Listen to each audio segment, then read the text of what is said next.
Well, good morning. Right? It's been a great morning so far. My name's Adam Hildebrandt. For any of you I haven't had a chance to meet, I get to be one of the pastors here at this amazing church, and what we've seen this morning is already so incredible. So if you're new with us this morning, let me just say thank you for being here. This is a great opportunity for you to be here, to see the work of this church. This is what we're all about, sharing grace with people. We're confirming and affirming that grace in people's lives from the time they were babies until the time they're teenagers until forever. That's what we're about as a church. It's the work of the church, and you've gotten to see a piece of that today. So I just want to say thank you to all of you, because the investment that you have made in these kids' lives throughout the years has had an impact, incredible impact. And so again, if you're new, we'd love to get a chance to meet with you, to hear a little bit of your story and to see where it might intersect with the story of this church, to share a little bit of what we're up to and the ways that we're encouraging people to experience grace and to bump into God in so many different places. We'd love to have that opportunity to just talk to you today. So if you want to stop and see Sarah on your way out, she'd love to give you a gift just for being here, just for being a part of our service. We'd love to share about some of the amazing ministries, some of the things going on. And I'd be remiss if I didn't just remind you to say thank you to the Blakes. They've been leading confirmation for so many years, and this is actually their last time leading it, and so we just want to give a big thank you to them. So I don't think they're in the room, but let's thank them anyway, wherever they are.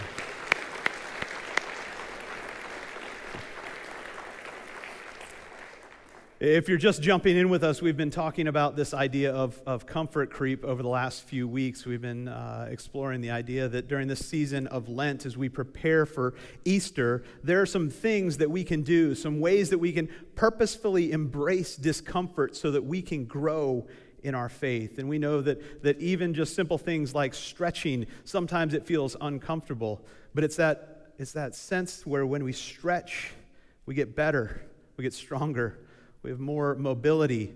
And so sometimes we need to embrace discomfort so that we can grow and be the people that God is calling us to be.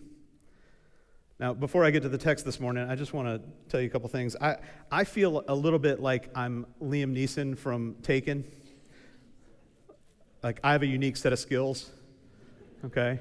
And it might not be like finding people who have been taken. It might not be finding international terrorists. It might not be fighting people. My unique set of skills is that I am able to embarrass my kids like none other. I mean, like, I am so good at it. I am so good at making my kids uncomfortable in so many different situations. And part of it is that I have zero shame. Like, I don't know what that is. I don't know if it was the way that I grew up, but I just lack shame. Like, I can show you this. I think I've got a picture of me from my confirmation. Do we have that, Logan? No, it's just over there? Okay, well, I'll show it to you at 11 o'clock. You guys miss out. Anyway, I had this awesome, like, ponytail slick back thing going on. You guys can picture it, right? No? That's okay. I don't miss it. I'm going to be honest. I don't miss it. But, I just don't have much shame. And so I'm willing to do lots of things. Like if we're in a restaurant and it's somebody's birthday and the wait staff starts singing to them, happy birthday, I'm going to join in. Right? My kids don't love that. My kids don't love that. If we're in the store and we walk by somebody, I wave at them and say, hey, how you doing? And they're like, do you know that person? I'm like, no. But I might want to. I don't know. Like, they might come to our church, and what if I was rude to them and didn't say hi? Like, that wouldn't reflect well on us or our church or what we're doing. Like, I wave to people in the car. Like, you guys know the dad wave, right? Like you're holding the steering wheel. You can go 2 fingers or 3 fingers. 4 fingers is a lot. 5 fingers is off limits, okay? Like, you just don't go with that. And they're like, do you know that person? No, but I might know them. All sorts of things. One of maybe my favorite thing to do is to learn a new word that, like, the kids are using. Like, I love learning a new word, and then, like, I eat that up and I leave no crumbs, right? That's one of their phrases. And I'll try to use it in as many places as possible until the point that they're like, Dad, that word's not cool anymore. Stop doing that. Or Selah and I we were at the doctor's office the other day, and it was taking a really long time for the doctor to get in the room, and so like I got a little antsy and fidgety and bored, and so I saw like all of the like gloves on the wall, and I went over and I grabbed the biggest one and I put it over my head, right? And if you just put it over your nose, you can blow it up and be like a purple-headed rooster. And so I'm sitting next to Selah, just blowing this balloon up over my head. And she's like, Dad, what if the doctor comes in? Dad, what if the doctor comes in? And I was like, the doctor will think I'm genius. If she hasn't seen this, she's going to be so impressed.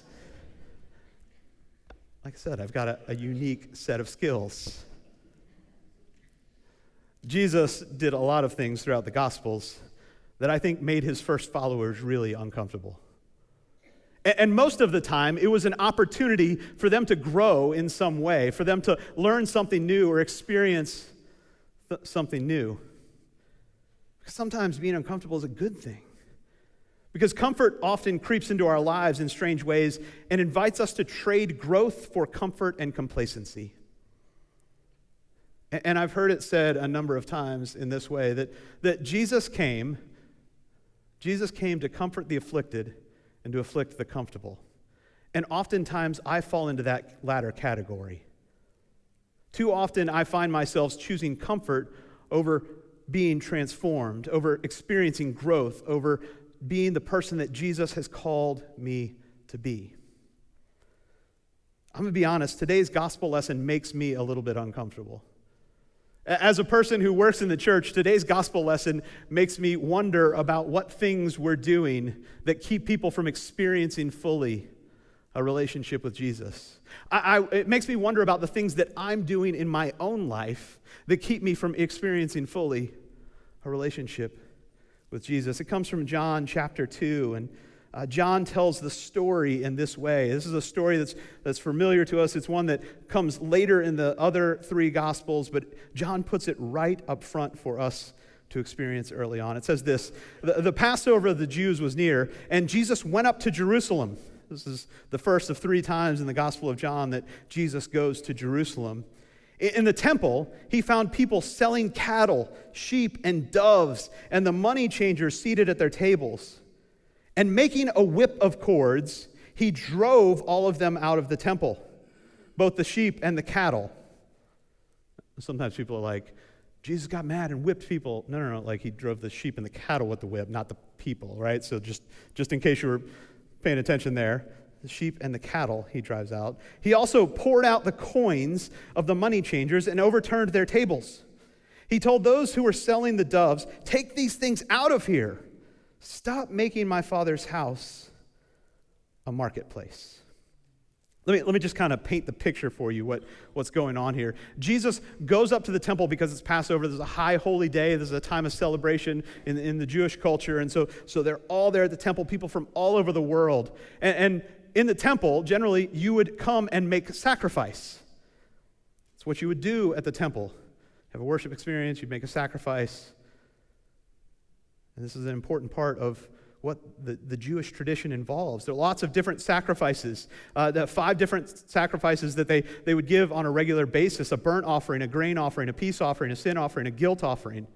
And the sacrificial system was really an outward expression of a person's inward desire to restore a broken relationship between humanity and God and humanity and the world. So they would come and they would give all of these sacrifices. But what had happened over time is that they realized that people were traveling from far away, and it would be difficult for them to bring their dove, their sheep, their cow all the way up to the temple. And so they found this way of making it more convenient, making it easy. Like, we'll just have all the stuff there, and we'll charge low discount prices so that we can make some on the top, and everybody else will have some convenience, some comfort, some ease in making their sacrifice. And you couldn't use Roman money, which was the common currency of the day. In the temple, you had to use the appropriate money to pay the temple tax. You could only pay it in shekels, in silver. And so they had to come and they had to exchange money. They had to take these Roman coins that said, Caesar is Lord, and they had to trade them in for something else. And of course, the exchange rates were low discount prices, right? It's like exchanging money in the airport. You're never going to get the best deal. All of this convenience, Jesus looks at it. Jesus looks at it and sees it and says, this is not the place to do all of this. This is a place of sacrifice and connection. And they had made the sacrifice easy. They had removed a problem. They had found a new comfort to a life that was easier. Michael Easter, in his book, The Comfort Crisis, talks about problems in this way. He says, as we experience fewer problems in the world, we don't become more satisfied. We just lower our threshold of what we consider a problem. Let me just make it simple for us to understand.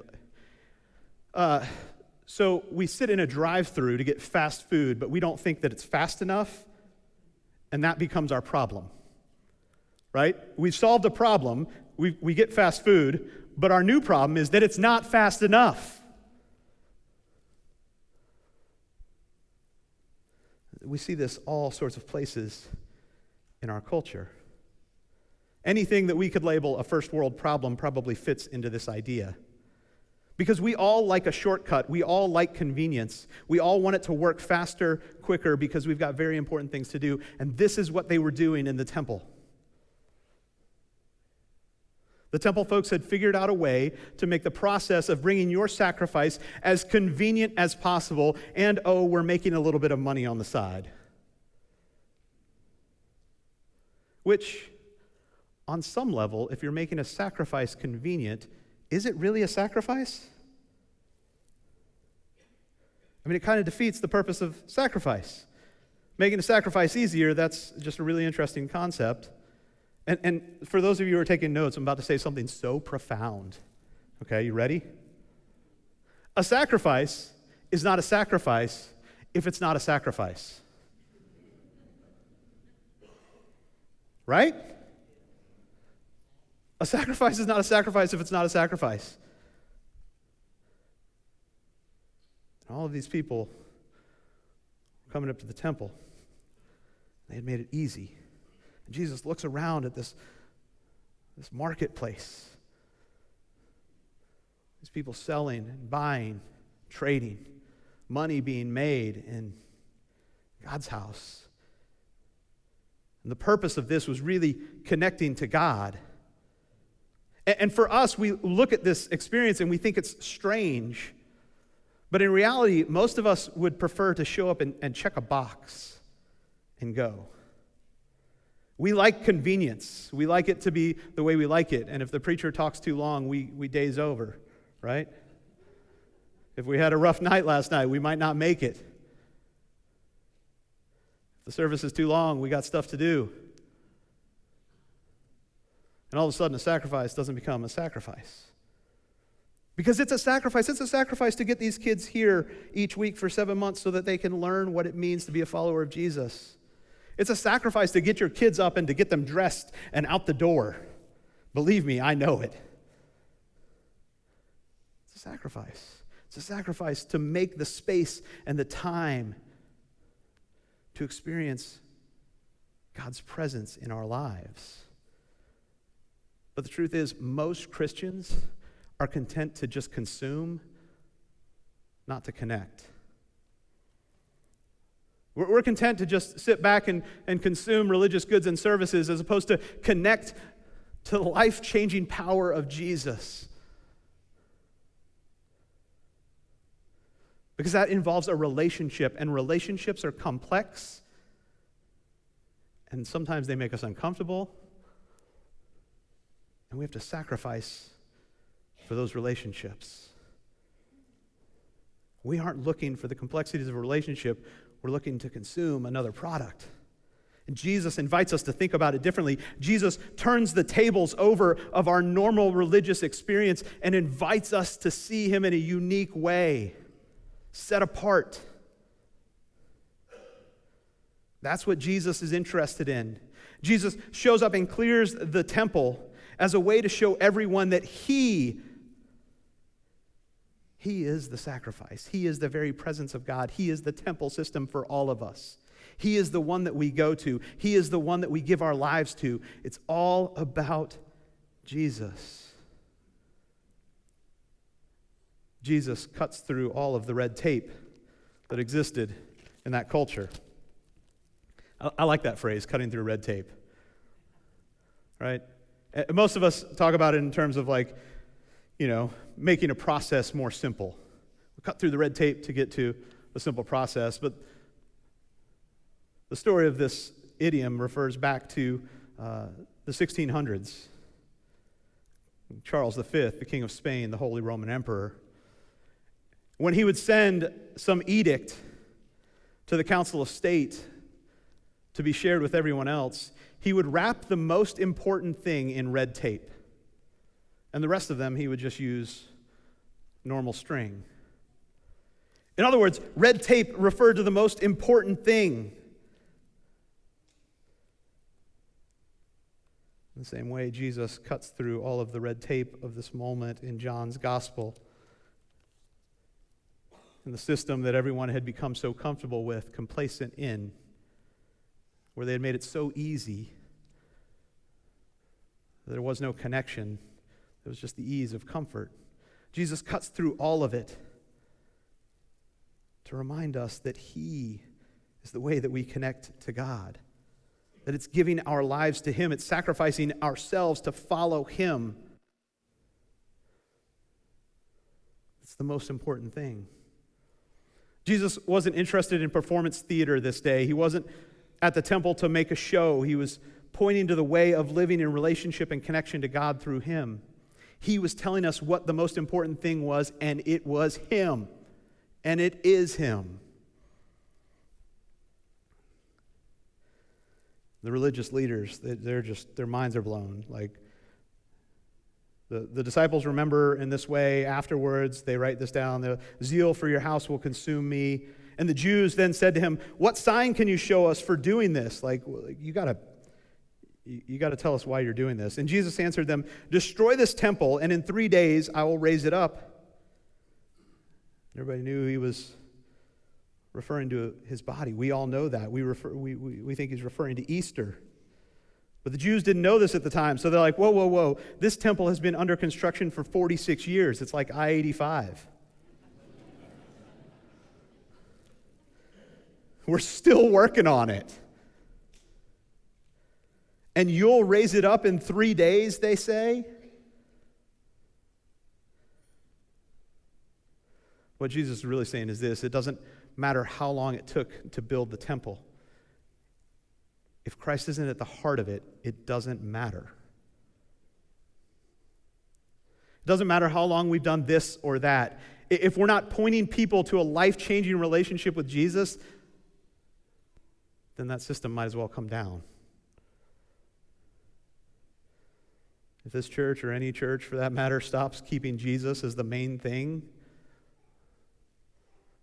we might as well not exist. And these young people that we are confirming today, I love their hearts, because they're not interested in just like a church being a purveyor of fine religious goods and services. They're interested in being a part of a movement of God's goodness that changes lives and communities.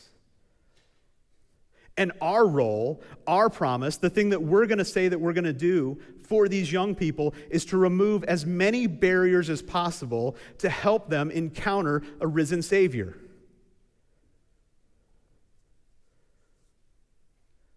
And if that makes you uncomfortable, then Jesus might need to turn over some tables in your life. And you might need to look at where the red tape is in your heart. Because Jesus was bothered by anything that stood in between people connecting to Him and His Father. And when we get too comfortable, too complacent, we make it about us and forget that there are people who need to encounter the life change of Jesus. So before we come to this table, on your way out, I want to invite you to grab a piece of red tape, to take it home, and to maybe think about what's something that's keeping you from really encountering Jesus. Maybe it's time. Maybe it's attention. Maybe it's busyness. Maybe it's some experience that you've had in a church that didn't feel quite right. Maybe it's some question you have about who God is. I want you to write it on this piece of red tape and just have that in a place where you can look at it all week long. And at the end of the week, I want you to cut it and to allow God to move your heart to connect with him more fully.